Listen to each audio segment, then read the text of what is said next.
नमस्कार, स्वागत है आपका सत्यहिंदी.com पर। मैं हूं नीलू व्यास और इस प्लेटफॉर्म के जरिए आपकी मुलाकात करवाती हूं देश के बड़े न्यूज मेकर्स के साथ। जिस तरीके से वॉल स्ट्रीट जर्नल ने खबर छापी थी अगस्त में, और अब एक बार फिर से ये खबर आई है कि व्हाट्सएप और फेसबुक खासकर वो बजरंग दल पर और जितने भी दक्षिणपंथी ऑर्गेनाइजेशंस हैं उनको लेकर नरम हो गया है। उनकी हेट स्पीचेस को हटाने में काफी रिलक्टेंट है, यानी कि वो नहीं हटा रहा है। इस चीज की इस चीज का सबूत मिला है, और जो फेसबुक की इंटरनल सेफ्टी रिपोर्ट है वो भी इस चीज को कहती है, जो उनकी सिक्योरिटी टीम है। तो इसकी लार्जर मीनिंग क्या है, इसको भारत के समाज के लिए कैसे देखा जाए, और नियम और कानून और खासकर नीतियों की अगर हम बात करें तो उसके पॉइंट ऑफ व्यू से इस खबर को कैसे देखा जाए। हमारे साथ जुड़ रहे हैं देश के जाने माने साइबर एक्सपर्ट पवन दुग्गल जी। आपका बहुत बहुत स्वागत है। धन्यवाद। पवन जी, मेरा पहला सवाल है कि जिस तरीके से वॉल स्ट्रीट जर्नल की जो कल खबर आई है कि वो बजरंग दल पर वो नरम पड़ गए, और उन्होंने जो कारण दिया वो ये दिया कि बजरंग दल, उन्होंने पॉलिटिकल और सिक्योरिटी रीजंस दिए कि उनको ये डर था कि कहीं बजरंग दल उनके एम्प्लॉइज पर अटैक ना करे, और या तो उनके ऑफिस पर तोड़फोड़ ना करे। तो ये कितना एक लॉजिकल रीजन आपको लगता है? क्या ये एक्चुअली कन्विंसिंग है? देखिए, आज की तारीख में अगर आप सर्विस प्रोवाइडर्स की बात करें तो उनको एक ही लॉजिक समझ आता है। वो आता है धंधे का, फाइनेंस का, पैसे का। तो हर वो कदम जो वो सर्विस प्रोवाइडर समझते हैं उनसे उनका रेवेन्यू का इजाफा हो या उनके बिजनेस इंटरेस्ट का संरक्षण हो सके, वो उस कदम को उठाने का प्रयास करते हैं, चेष्टा करते हैं। उस दिशा में वो अपनी नैतिकता को सामने नहीं लाने देते, ना ही वो कानून को सामने लाने देते हैं। कहीं ना कहीं कानून में जो छिपे हुए लूप होल्स हैं उनका शोषण करते हैं। यही कारणवश है कि देखिए, जब कोई सर्विस प्रोवाइडर भारत को टारगेट करता है तो वो चाहता है कि वो ज्यादा से ज्यादा रेवेन्यूज भारत से कमा सके, उसके ऑफिसेज पर भी कोई अनावश्यक तरीके से टारगेटिंग ना हो सके। तो क्योंकि भारतवर्ष इतना विशाल राष्ट्र है, क्योंकि कानून का यहाँ पर अभाव है, क्योंकि पॉलिसी फ्रेमवर्क का फिलहाल एक वैक्यूम मौजूद है, इस संदर्भ में तमाम सारी गतिविधियों को करने में सर्विस प्रोवाइडर्स को काफी हद तक मुझे लगता है सहायता भी मिलती है। तो ये किस तरह की गतिविधियां सर्विस प्रोवाइडर्स करते हैं और करते रहेंगे। नहीं, लेकिन मिस्टर दुग्गल, जो हमारा साइबर लॉ है वो कितना कारगर है ऐसे इंसिडेंट्स को रोकने के लिए? आपसे समझना चाहेंगे, क्योंकि कॉमन पर्सन है, कॉमन लेमैन के लिए जो कि टेक्नोलॉजी बहुत ज्यादा नहीं समझता है, अभी जिस पर्सन को सिर्फ एक व्हाट्सएप चलाना आता है, व्हाट्सएप कितना लीथल हो सकता है, कितना नुकसानदायक हो सकता है, इसको बहुत ज्यादा इसका अंदेशा लोगों को नहीं है, और इसके क्या साइड इफेक्ट्स भी हो सकते हैं अगर मैं उसको बात करूं, अगर मेडिकल टर्म्स में, तो बहुत ज्यादा लोग नहीं समझते हैं। तो क्या जो हमारे देश का जो एग्जिस्टिंग साइबर लॉ है वो क्या ऐसी चीजों को टैकल करने में कारगर होगा? मुझे लगता है आज की तारीख में, वर्तमान स्थिति में जो भारत का साइबर लॉ है, सूचना प्रौद्योगिकी कानून, वो संपूर्णतः असमर्थ है इस तरह की चुनौतियों से डील करने के लिए। कहीं ना कहीं तक मुझे ये कानून अपंग सा नजर आता है। उसका कारण ये है कि ये कानून हमने लगभग 20 साल पहले बनाया था, और 20 साल पहले सोशल मीडिया का स्वरूप और उसका विकराल जो आज मैनिफेस्टेशन देखने को आ रहे हैं मौजूद ही नहीं था। जब हमने इस कानून का संशोधन 2008 में किया था, मुंबई आक्रमण के बाद भी, तब भी सोशल मीडिया अपने चरम बुलंदियों पर नहीं पहुंचा था। आज सोशल मीडिया का दुरुपयोग करना एक बच्चे का खेल समान है। तो इस संदर्भ में ये कानून आज कारगर बिल्कुल नहीं है। सोशल मीडिया पर लगातार अब्यूज या मिसयूज जो हो रहा है उस पर नियंत्रण पाने के लिए यही कारणवश है कि चाहे साइबर ट्रोलिंग हो, साइबर बुलिंग हो, साइबर न्यूसेंस हो या साइबर स्टॉकिंग हो, ये भारत में बड़े पैमाने पर बढ़ चुके हैं। और क्योंकि हम लोगों ने कानून को बनाया तो जरूर और उसमें प्रावधान भी डाले, लेकिन उनको हम इफेक्टिवली इम्प्लीमेंट नहीं। सर्विस प्रोवाइडर्स ने आज की तारीख में भारतवर्ष में एक तमाशबीन का रोल अपना लिया है। वो कहते हैं कि हमारे नेटवर्क पर जो होगा हम तमाशा देखेंगे, हम कुछ नहीं करेंगे, क्योंकि आपका उच्चतम न्यायालय कहता है कि आप हाथ पर हाथ धरे बैठिए जब तक आपको अदालत का ऑर्डर मिले या कोई सरकारी एजेंसी का ऑर्डर मिले, तब आप कुछ कदम उठाइए, वरना कुछ कदम ना उठाइए। नहीं, मुझे लेकिन लगता है जो ये फेसबुक जो जैसी जो दिशा कंपनीज है, आपने कहा कि ये बिल्कुल तमाशबीन बनकर रह गई हैं और सिर्फ तमाशा देखने का काम करेंगी। लेकिन जिस देश में ये तमाशा करती हैं, कोई भी कंट्री हो, जैसे टियर 1 हम कंट्रीज की बात करें, जैसे पाकिस्तान है, श्रीलंका है, म्यांमार है, जहां पर डिस्टेबलाइज करना बहुत आसान है, तो वहां पर ऐसी बड़ी कॉर्पोरेट जायंट्स को, जो सोशल मीडिया जायंट्स हैं, उनको कैसे टैकल किया जाएगा? ये वहां की जो पॉलिटिकल लीडरशिप है, क्या उसका दायित्व नहीं है कि ये इस पर कुछ करे? देखिए, पॉलिटिकल लीडरशिप के ऊपर बहुत जबरदस्त दायित्व होता है कि वो पॉलिटिकल विल को स्थापित कर दिखाए और उसको दर्शाए कि वो ठोस कदम उठाएगी कारगर कानून लाकर। हम्म। और कारगर कानून की दिशा में भी पॉलिटिकल विल बहुत जरूरी है। दुनिया भर में देखा जाए, बदलाव की भावना, जो बदलाव है, उसको से प्रेरित होकर जो हवाएं हैं वो बह रही हैं। तो अब जो ट्रेडिशनल कानून स्वरूप इन सर्विस प्रोवाइडर्स का होता था, section 230 communications decency act America में, उसको लेकर काफी विरोध हो रहा है। पिछले साल जब क्राइस्ट चर्च में आक्रमण हुआ तो क्राइस्ट चर्च डेक्लेरेशन ने भी आह्वान किया राष्ट्रों को कि वो सर्विस प्रोवाइडर्स की जिम्मेवारियों को पुनः से परिभाषित करें, उनको ज्यादा जिम्मेवार बनाएं। भारतवर्ष में भी हम इन सर्विस प्रोवाइडर्स को जिम्मेवार बनाते हैं और उन पर दायित्व डालते हैं कि वो न केवल कानून का पालन करें बल्कि साथ ही साथ ड्यू डिलिजेंस और सावधानी भी बरतें। लेकिन क्योंकि हम उस कानून को इफेक्टिवली इंप्लीमेंट नहीं कर पाए हैं और क्योंकि श्रेया सिंघल बनाम यूनियन ऑफ इंडिया जजमेंट में उच्चतम न्यायालय की कुछ ऐसी ऑब्जर्वेशन आई हैं जिसका आज दुरुपयोग हो रहा है, मुझे लगता है समय आ गया है कि आज भारत अपने जो सूचना प्रौद्योगिकी कानून की धारा 79 है, जो इंटरमीडिएट लाइबिलिटीज के बारे में बात करती है, उसको पुनर्शित करें, उनको जिम्मेवार बनाने की कोशिश करें और अगर ये जिम्मेवारी ना अपनी इंप्लीमेंट करें, परफॉर्म करें, तो उन पर ठोस कारगर कदम उठाने चाहिए। भाई देखिए, भारत दुनिया का सबसे बड़ा प्रजातंत्र है, इतनी बड़ी विशाल आपकी मार्केट है और यहाँ पर मार्केट पर हर सर्विस प्रोवाइडर टारगेट करना चाहता है। तो अगर आप सख्त कानून बनाएंगे और कानून का इफेक्टिव इंप्लीमेंटेशन पालन करेंगे तो लाजमी सी बात है कि तमाम सारे स्टेक होल्डर्स इतनी बड़ी वेब जो कहता हूँ वेब मार्केट है उसको वो त्याजना नहीं चाहते, इसलिए लेकिन वो आपके जो कानून मिस्टर पर काम दुग्गल, करें। जो डेवलप्ड वर्ल्ड है, जैसे कि यूएस हो गया, यूके हो गया, वो सब अपनी फ्री मार्केट कैपिटलिज्म को बचाने में लग गए हैं।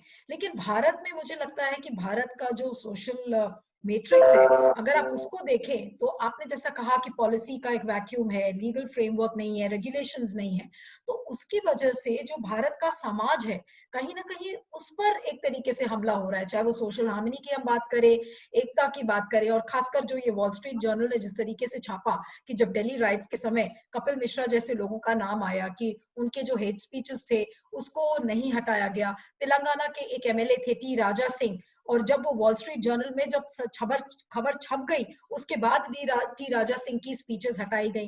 अभी कल की जो खबर है उसमें यह है कि बजरंग दल का एक वीडियो था जो कि फेसबुक ने हटाया ही नहीं, उसको 2.5 लाख लोगों ने देख लिया, लेकिन ना सरकार ने कुछ कहा और फेसबुक को तो कोई प्रॉब्लम थी ही नहीं क्योंकि रेगुलेशंस नहीं थे, तो वो क्यों हटाएंगे?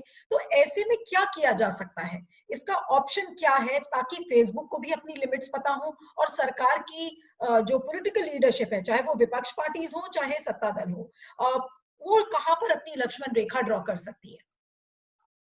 देखिए, दायित्व तो सरकार पर है कि वो किस तरीके से सामंजस्य स्थापित करे, हम्म। भारत के जो प्रभुता संबंधी इंटरेस्ट हैं उनका संरक्षण हेतु एक दिशा में, और इन सर्विस प्रोवाइडर्स को एक फ्री इकोनॉमी और फ्री मार्केट प्रोवाइड करने के लिए दूसरी दिशा में भी। ये सर्विस प्रोवाइडर्स नहीं कह सकते कि साहब आपके हम पूरी मार्केट की मलाई तो खाएंगे लेकिन आपके कानून का पालन नहीं करेंगे। हम्म। इसलिए अगर सरकार चाहे तो आज भी सरकार बिना संसद को जाए बगैर सेक्शन 87 भारत के इंफॉर्मेशन टेक्नोलॉजी एक्ट में रूल्स एंड रेगुलेशंस ला सकती है जो इन सर्विस प्रोवाइडर्स पर लागू किए जा सकते हैं। कहीं ना कहीं आवश्यकता उनकी जवाबदाही की है, ट्रांसपेरेंसी और अकाउंटेबिलिटी की है। भाई आज हमें मालूम ही नहीं है कि कौन सा सर्विस प्रोवाइडर क्या स्टैंडर्ड अपनाता है। जब हम भारतीय परिवेश की बात करते हैं तो वो यूएस कम्युनिटी स्टैंडर्ड्स को अपनाते हैं, जब आज भारत के संदर्भ में यूएस कम्युनिटी स्टैंडर्ड लागू ही नहीं करते, तो आप यूएस कम्युनिटी स्टैंडर्ड्स को भारत में किस तरीके से आधार बना सकते हैं अपनी पॉलिसीज को लेकर। दूसरी बात, आज आवश्यकता है कि सरकार ड्यू डिलिजेंस के नए आयाम, नए मैकेनिज्म्स और नए प्रोसेसेस परिभाषित करें सेक्शन 87(2) भारत के इंफॉर्मेशन टेक्नोलॉजी एक्ट के तहत, क्योंकि जो पिछली बार सरकार ने परिभाषित किए थे वो 2000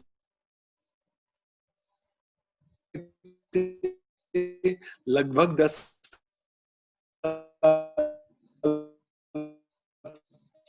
किन तरह के सर्विस प्रोवाइडर्स को जाएंगे और ये इस तरह के अनावश्यक कंटेंट पर रोकथाम नहीं लगाएंगे तो हो सकता है आने वाले समय में भारत की प्रभुता, अखंडता और सुरक्षा को नकारात्मक रूप से प्रभावित कर सके। इसलिए भारत के राष्ट्रीय इंटरेस्ट्स और हित का संरक्षण करने के लिए इनकी रेगुलेशन जरूरी है। हाँ, आप कह रहे हैं कि आप तमाशबीन बने रहे, वो रूल अब लागू ही नहीं होता। क्यों? क्योंकि अब इतने बड़े पैमाने पे हो चुका है कि बच्चे आज सोशल मीडिया का मिसयूज कर रहे हैं और इंटरनेट एक ऐसा महासागर है जो ना तो कभी सोता है और ना ही कुछ चीज भूलता है।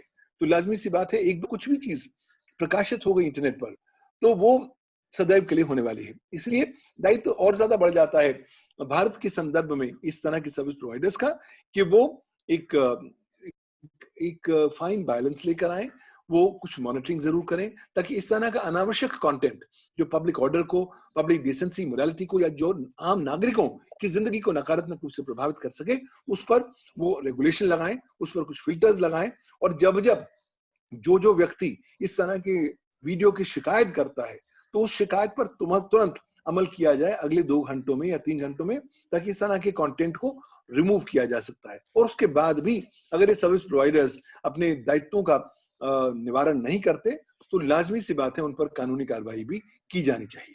लेकिन मिस्टर दुग्गल, जो हमारी करंट लीडरशिप है, यानी कि जो रूलिंग गवर्नमेंट है, रूलिंग गवर्नमेंट, खासकर अगर हम बीजेपी की बात करें तो 2014 से जिस तरह से बीजेपी ने सोशल मीडिया का इस्तेमाल किया है, स्पेशली इलेक्शंस टाइम में, आपको याद होगा कि 2014 के जो चुनाव थे तो हमने सब अखबारों में और मैगजीन्स में, सोशल मीडिया प्लेटफॉर्म्स पे किस तरह से बातें हो रही थी कि जो मोदी का जो कैंपेन था वो बिल्कुल ओबामा की स्टाइल पर था, ओबामाफिकेशन ऑफ मोदी कैंपेन, उस तरीके की बातें भी हो गई थी। फिर उसके बाद एलिगेशंस लगने लगे कि किस तरह से फेसबुक लगातार बीजेपी की मदद कर रहा है, नरेंद्र मोदी का बिल्कुल एक सोशल मीडिया कैंपेन मैनेजर बन चुका है फेसबुक। उसके बाद हमने आखी दास का इन्वॉल्वमेंट देखा कि किस तरीके से उन्होंने जाकर यहाँ तक कि पार्टी के लोगों का प्रशिक्षण किया, उनकी ट्रेनिंग की। तो ऐसे में जो फाइन लाइन है वो कहाँ पर बनेगी जब अपने ही रूलिंग गवर्नमेंट के लोग इस तरीके से अगर ट्रेनिंग देंगे, प्रशिक्षण देंगे, इसको एथिकली देखा जाए या ना देखा जाए, मुझे तो ये नहीं समझ में आ रहा। मुझे लगता है आवश्यकता है कहीं ना कहीं सेल्फ रिस्ट्रेंट की, कहीं ना कहीं होलिस्टिकली राष्ट्र के हित और नागरिकों के हितों को देखने की। अगर कोई भी पॉलिटिकल दल अपने बेनिफिट के लिए कुछ इस्तेमाल करेगा सोशल मीडिया का तो लाजमी सी बात है, उनका हक है। लेकिन अगर वो इस्तेमाल इस तरीके से किया जाएगा कि सर्विस प्रोवाइडर की अकाउंटेबिलिटी नहीं रहेगी, सर्विस प्रोवाइडर को लगेगा मैं जो मनमानी चीज करना चाहता हूँ कर सकूंगा, मेरे पर खिलाफ कार्रवाई नहीं की जाएगी, तो कहीं ना कहीं एक गलत संदेश देता है। देखिए, भारत दुनिया का सबसे बड़ा प्रजातंत्र है, हमें जो ग्लोबल मैसेजिंग देनी है वो भी सही देनी है। कहीं ना कहीं देखिए, जब वॉल स्ट्रीट जर्नल इस तरह के आर्टिकल छाप रहा है तो बहुत बड़े सवालिया निशान खड़े कर रहा है और ये सवालिया निशान अल्टीमेटली बुनियाद को पॉइंट करते हैं कि क्या हमें एथिकल या मॉरल कंसिडरेशंस को मद्देनजर रखना चाहिए या नहीं जब हम आगे बढ़ते हैं। मुझे लगता है किसी भी राष्ट्र को, किसी भी सरकार को एथिकल कंसिडरेशंस, मॉरल कंसिडरेशंस को ध्यान में जरूर रखना चाहिए, ना केवल एक मॉरल हाई ग्राउंड लेने के लिए बल्कि साथ ही साथ लोगों को विश्वास दिलाने के लिए भी कि देखिए कानून सबके लिए समान है और तमाम सारे लोगों से एक्सपेक्टेशन है कि वो कानून का पालन करें और अगर वो पालन नहीं करते तो कानून की परिस्थितियों को सामना करने के लिए तैयार भी हो जाए। अब उस तरह की मैसेज के लिए सरकार के ऊपर बहुत बड़ा दायित्व होगा। मिस्टर दुग्गल, आपका क्या असेसमेंट है? जैसा कि फेसबुक ने कहा कि उन्हें अपनी एम्प्लॉइज की सुरक्षा एक प्रायोरिटी लगती है, इसलिए उन्होंने बजरंग दल के खिलाफ एक्शन नहीं लिया। ये कितना कन्विंसिंग है? ये तो कुछ लोग ये कहते हैं कि ये सिर्फ एक बहाना है फेसबुक का, क्योंकि उनकी जो असली एलिजियंस है वो क्योंकि करंट गवर्नमेंट के साथ है, रूलिंग पार्टी के साथ है, और उनको लगता है कि बजरंग दल कहीं ना कहीं बीजेपी से बहुत करीब है, इसलिए वो बीजेपी को भी नाखुश नहीं करना चाह रहे, इसलिए उन्होंने बजरंग दल की तरफ नरमी अपनाई है। तो इसे कैसे देखेंगे? क्या ये सिर्फ फेसबुक का एक एक्सक्यूज है कि उनके एम्प्लॉइज की सुरक्षा पर हनन हो सकता है या उनके ऑफिस में तोड़फोड़ हो सकती है, उनके इंफ्रास्ट्रक्चर को अटैक किया जा सकता है? Do you see this only as an excuse? मुझे लगता है दलील काफी कमजोर नजर आती है। कारण ये है कि हम लोग एक प्रजातंत्र है, हमारे यहाँ रूल ऑफ लॉ चलता है। अगर कोई संस्था आपको टारगेट भी करेगा तो आपके पास लीगल रेमेडी है। ऐसा नहीं कि जंगल का कानून भारत में चल रहा है। तो इस तरह की दलीलों को देना कहीं ना कहीं लोगों में मिसकंसेप्शंस पैदा करना जरूर है। आज भारत में बहुत सशक्त कानून है। अगर कोई आपको टारगेट भी करेगा तो कानूनी कार्रवाई की जा सकती है, आपके पास कानूनी रेमेडीज हैं। वैसे भी भारत के संविधान के तहत आपके पास कुछ ऐसे अधिकार हैं जिनका आप एक्सरसाइज कर सकते हैं। तो मुझे लगता है सर्विस प्रोवाइडर्स को ज्यादा तवज्जो कहीं ना कहीं इंट्रोस्पेक्शन में देनी पड़ेगी। लेकिन मिस्टर दुग्गल मुझे अंदर झांक के देखने की जी जरूरत है कि जी जो मैं जी काम कर रहा हूँ, हाँ, कि जो मैं लेकिन काम कर रहा हूँ वो कानून कानून के अधीन है या नहीं। जी बताएं। मिस्टर दुग्गल, लेकिन अगर करंट गवर्नमेंट जो रूलिंग गवर्नमेंट है वो खुद ही इस चीज में इन्वॉल्व है, क्योंकि अगर आप बीजेपी के नैरेटिव को आप देखिए तो लिंचिंग्स, बीफ ईटिंग्स, जिसकी वजह से कितना वायलेंस हुआ है। और मैं एक आज रिपोर्ट पढ़ रही थी जिसमें कि ये बोला जा रहा है कि देखिए, जिस तरीके से अमेरिका में गन वायलेंस की हम बात करते हैं, भारत अब अपने व्हाट्सएप वायलेंस के लिए जाना जाता है कि किस तरीके से यहाँ पर व्हाट्सएप के जरिए हिंसा होती है। तो इस समय क्या आप जिस कानून की बात कर रहे हैं कि अगर आईटी एक्ट में हम संशोधन लेकर आएंगे या उसको अलग तरीके से देखेंगे, तो क्या ये चीजें रोकी जा सकती हैं? अगर स्पेशली इसलिए मैं पूछ रही हूँ क्योंकि जो करंट गवर्नमेंट है उसका एक नैरेटिव है और देखा गया है कि वो उन चीजों को एनकरेज करता है, तो ऐसे में कानून कितना कारगर साबित होगा? देखिए, कानून तो केवल वो प्रावधान है जो आपको बताते हैं कि अगर आपने ये लिमिटेड कॉन्डक्ट को फॉलो नहीं किया तो ये कॉन्सिक्वेंसेस आपको सामना करना पड़ सकता है। कानून कभी गारंटी नहीं कर सकता कि साहब जो मैं कॉन्सिक्वेंसेस को बैन कर रहा हूँ वो नहीं होंगे। अगर ऐसा होता तो रेप, मर्डर, किडनैपिंग नहीं होती, लेकिन रोज होती हैं। लेकिन फिर भी कहीं ना कहीं कानून का जो महत्वपूर्ण रोल है वो ये है कि एक डेटरेंट मैसेज जो देना है, जो संदेश देना है, वो जरूर होना चाहिए। अभी फिलहाल वो संदेश मुझे संपूर्णतः लुप्त नजर आता है। जो अभी भारत का जो आईटी एक्ट है वो काफी सॉफ्ट है इन साइबर सर्विस प्रोवाइडर्स को लेकर। और क्योंकि सरकार ने कोई भी definitive action in service providers के बरखिलाफ नहीं लिया है किसी भी मामलों को लेकर, तो कहीं ना कहीं एक फीलिंग होती है कि ये इन्हें सॉफ्ट ग्लव ट्रीटमेंट दिया जा रहा है। तो मुझे लगता है कानून का ये अल्टीमेट उद्देश्य था नहीं। कानून को कहीं ना कहीं वाटर डाउन किया गया है, आवश्यकता उसको पुनः से सशक्त करके डेटरेंट बनाने की। लेकिन यहाँ पे जब पॉलिटिकल विल सबसे बड़ा होता है, पॉलिटिकल विल जब फेसबुक के लिए भी एक विन विन सिचुएशन है, रूलिंग गवर्नमेंट के लिए भी एक विन विन सिचुएशन है कि भाई उसको भी फायदा हो रहा है अगर इस तरीके से इन्वेस्ट करता रहेगा फेसबुक, और फेसबुक अगर उनकी एलिजेंस के तहत करंट पॉलिटिकल जो गवर्नमेंट है उसके सारे नैरेटिव्स को अगर वो एग्जीक्यूट करता रहेगा, तो दोनों के लिए विन विन सिचुएशन है। तो लॉ लाने की क्या जरूरत है? और इस पर ज्यादा लोग अभी बात भी नहीं कर रहे क्योंकि कहीं ना कहीं टेक्नोलॉजिकल हैंडीकैप है और लोगों की टेक्नोलॉजिकल इलिटरेसी, अगर आप इसे कह लीजिए, कि लोगों को ज्यादा भी पता नहीं है कि किस तरीके से सर्विस प्रोवाइडर्स यहाँ का फायदा उठा रहे हैं और यहाँ के समाज में फूट डालने की कोशिश कर रहे हैं। तो इन चीजों के बारे में कौन बताएगा?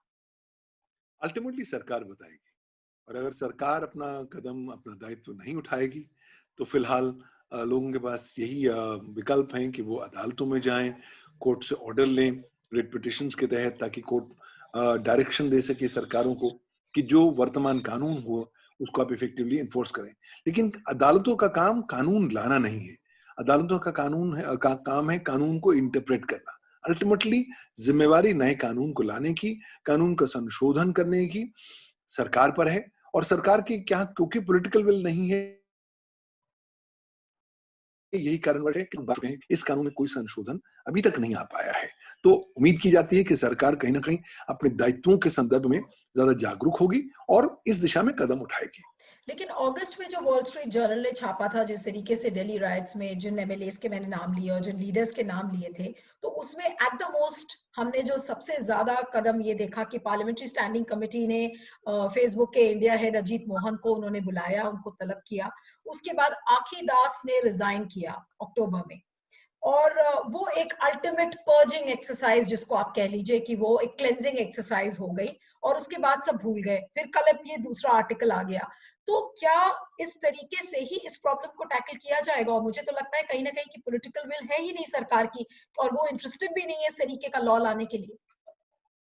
देखिए, पॉलिटिकल विल की कमी है, यही कारणवश है कि आज तक इस तरह के कानून में संशोधन नहीं हो पाया है। लेकिन अब कुछ बदलाव होने की बात नजर आती है।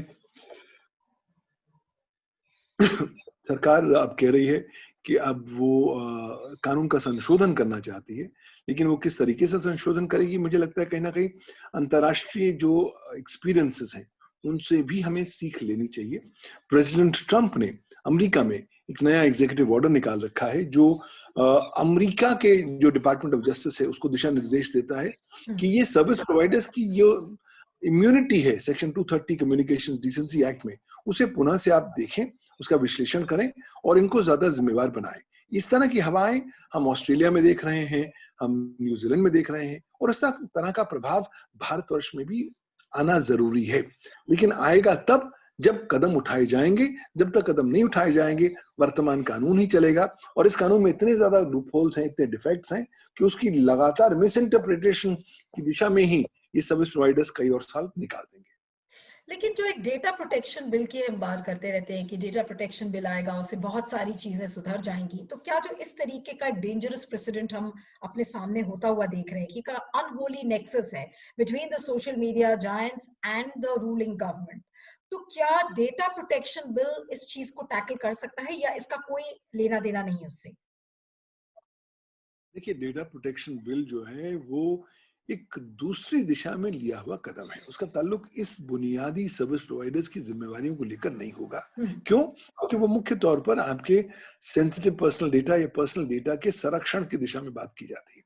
यहाँ पर बात हो रही है कि सोशल मीडिया का जब दुरुपयोग होता है और आपको टारगेट किया जाता है, चाहे वो साइबर बुलिंग हो, ट्रोलिंग हो, साइबर हैरेसमेंट हो या साइबर न्यूसेंस हो, उसमें जरूरी नहीं है कि आपके सेंसिटिव पर्सनल डेटा या पर्सनल डेटा का इस्तेमाल किया जाए, लेकिन आपकी मानहानि तब भी की जा सकती है, आपको तंग प्रताड़ित तब भी किया जा सकता है।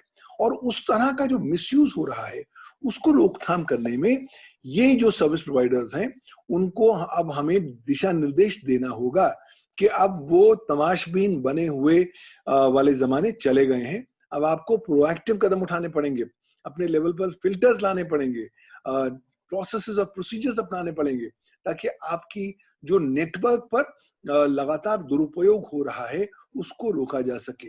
देखिए, ये अंतर्यामी तो नहीं है, हम भी समझते हैं कि सर्विस प्रोवाइडर्स को इनविंसिबल नॉलेज नहीं है, लेकिन हाँ, जब जब उन्हें बताया जाएगा तब तब तो वो अगले 2 घंटे में इस तरह के कंटेंट को रोक सकते हैं, या जितनी जल्दी और कदम उठा सकते हैं ताकि इस तरह का सिमिलर कंटेंट उनके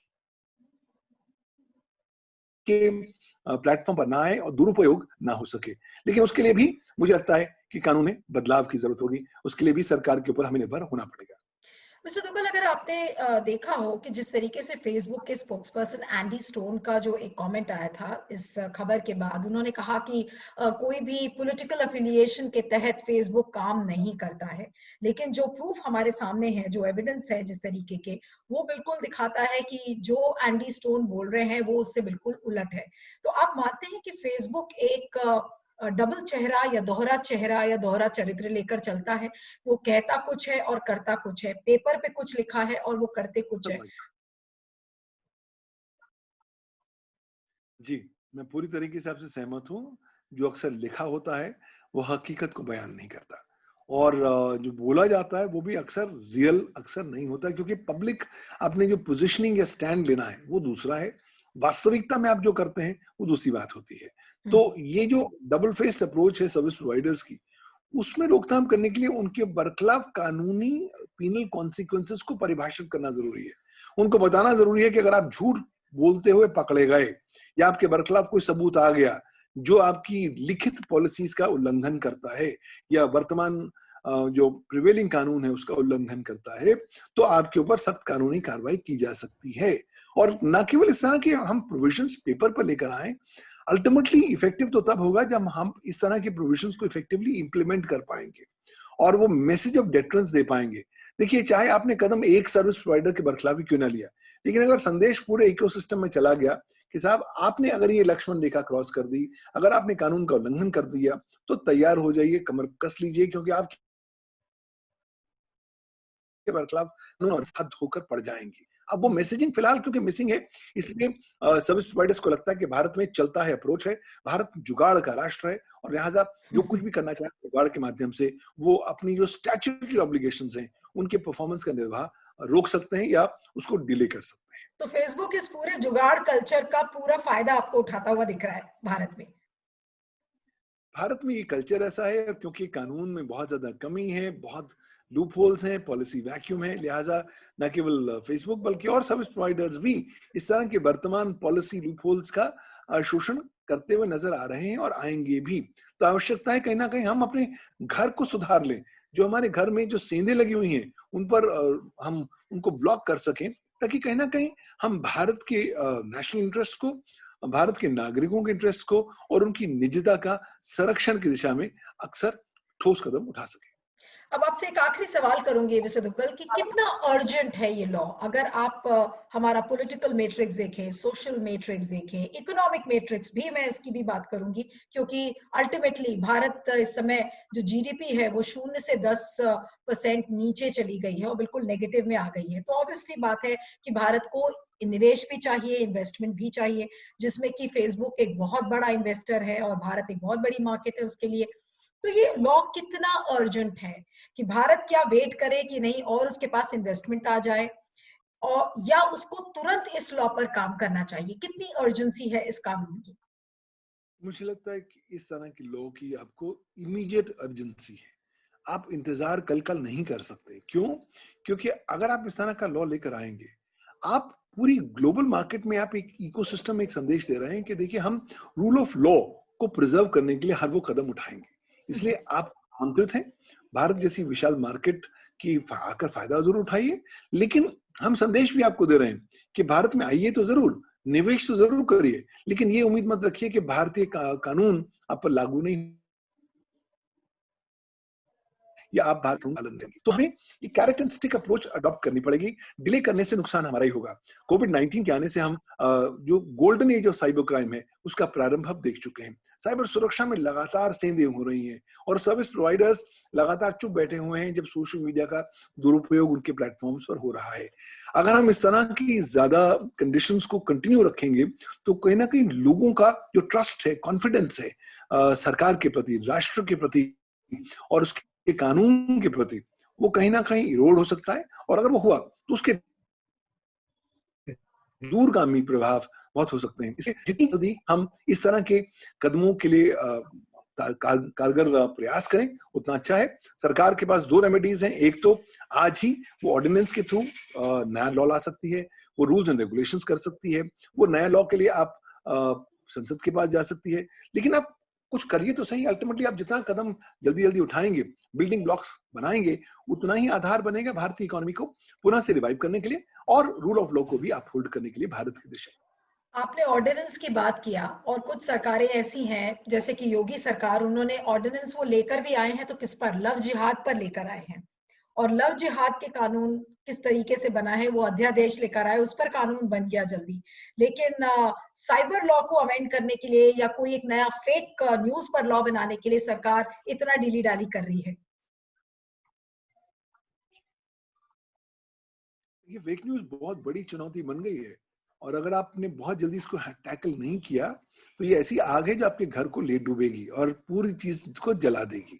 ऑलरेडी आज कोविड-19 के दरमियान हम देख रहे हैं इतनी सारी फेक न्यूज आ गई है, और ना केवल ये ओवर द टॉप एप्लीकेशंस के ऊपर आ रही है जैसे फेसबुक हो गया, व्हाट्सएप हो गया, लेकिन विभिन्न वेबसाइट्स और भी आ गई है।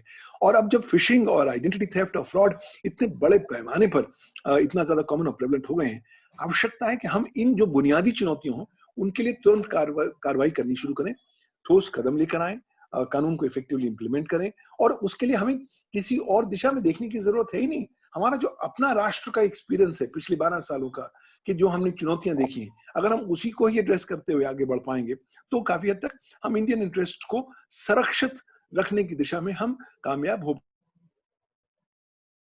पाएंगे। लेकिन अगर हम हमेशा समझ लीजिए कि हमारा ही घर जलता जा रहा है, राष्ट्र को, पब्लिक ऑर्डर को नुकसान पहुंचेगा और अल्टीमेटली भारत की जो छवि अंतरराष्ट्रीय दृष्टिकोण में देखी जाती है वो भी कहीं ना कहीं नकारात्मक रूप से प्रभावित हो सकती है। बिल्कुल, तो भारत की छवि ना खराब हो इसकी वजह से आपने सुना मिस्टर पवन दुग्गल को कि नीड ऑफ द आवर, इस समय की जो जरूरत है वो ये है कि बिना कोई समय वेस्ट किए इस समय तुरंत एक साइबर लॉ या जो आपकी एग्जिस्टिंग आईटी एक्ट है उसमें संशोधन तुरंत लाएं, ताकि ये जो फेसबुक जैसे जो सोशल मीडिया प्रोवाइडर्स हैं वो कहीं ना कहीं बेजा इस्तेमाल जो कर रहे हैं वो ना करें। मिस्टर पवन दुग्गल, आपसे बात करने का बहुत बहुत शुक्रिया, और आप सभी दर्शकों को एक बार मैं फिर से कह रही हूँ कि आपके कमेंट्स का मुझे इंतजार रहेगा, और आप सत्य हिंदी का ऐप गूगल प्ले स्टोर से डाउनलोड करना मत भूलिएगा। Thank you so much.